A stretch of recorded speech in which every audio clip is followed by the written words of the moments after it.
Nagwa-warm up ako, kagigising ko lang.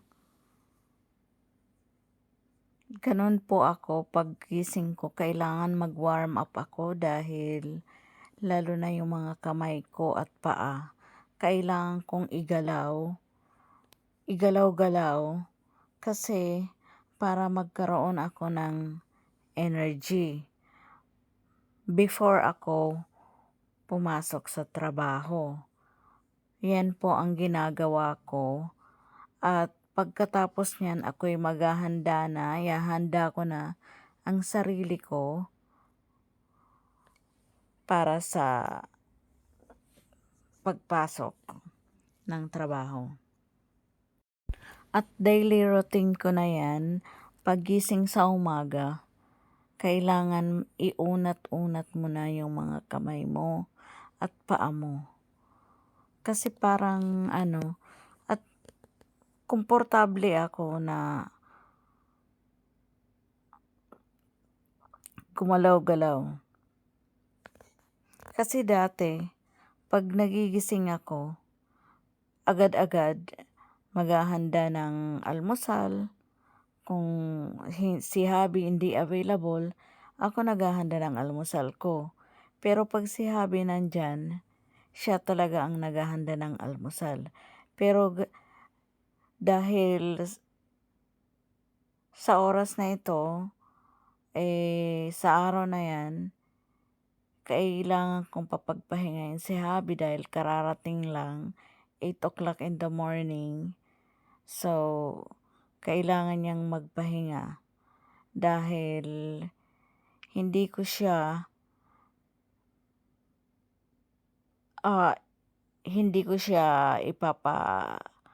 papadrive para maghatid sa akin sa work.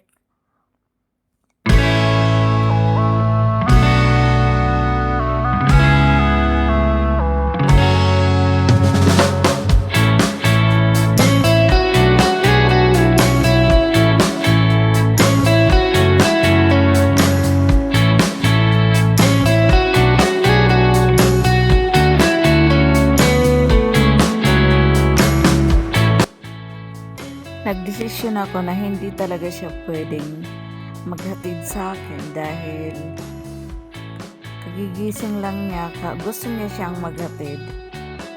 Naaawa ako kasi nanghihina siya. Kaya gusto niya mag-drive. Kaya nag-alala ako. Sabi ko, hindi na, ako na lang, mag-o-over na lang ako. Kaya nag-book ako agad ng Uber para makarating.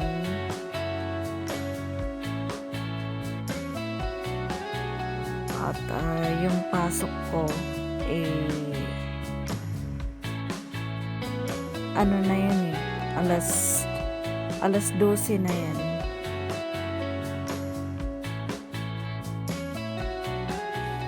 Alas 12 na yan ang pasok ko. Kaya nag-book na ako around 11. Mag-over 11:40.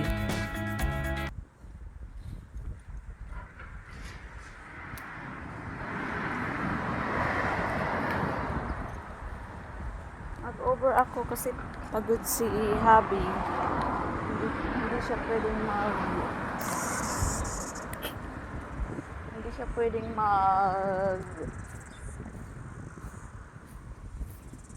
mag-drive. Kaya ito, nakaabang na ako.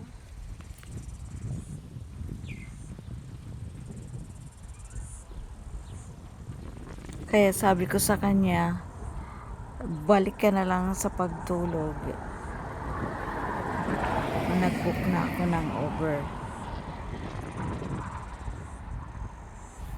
Habang hinihintay ko yung Uber, tinitingnan ko naman yung phone ko kung nasaan na yung sasakyan ng Uber na yan. Ayan na nga, malapit na siya. Kaya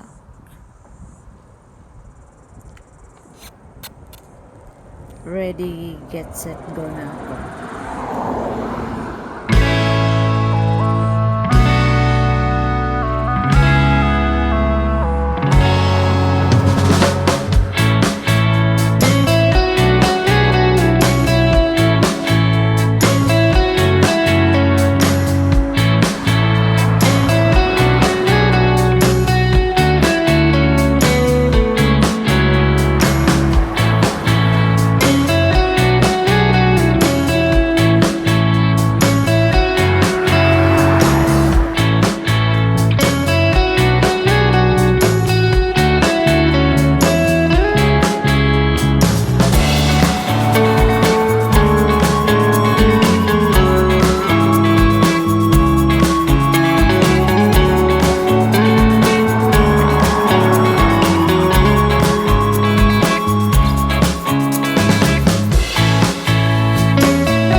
Ayan, nakasakay na ako.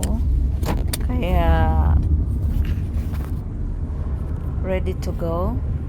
Ang galing ng driver kasi iba yung road na dinaanan niya, yung parating dinadaanan namin kasi mas mabilis. Mabilis ako makakarating. Ngayon, after 8 hours, ito na ako. Nakabalik na ulit galing sa trabaho. Hinatid ako ng kasama ko sa trabaho. Siya isang Chinese, kaya ang bait niya, hinatid niya ako kasi sabi ko, wag na lang kasi maglalakad na lang ako. Bali, lalakarin ko Pahuway anay. Aray. around 30 minutes. Galing sa trabaho, around 9 o'clock na. 9 o'clock ng gabi. Pero nag-insist pa rin siya na ihahatid niya ako. Kaya ayun, thanks to God that nakarating ako ng safe. At yan, medyo pagod kaya umupo muna ako.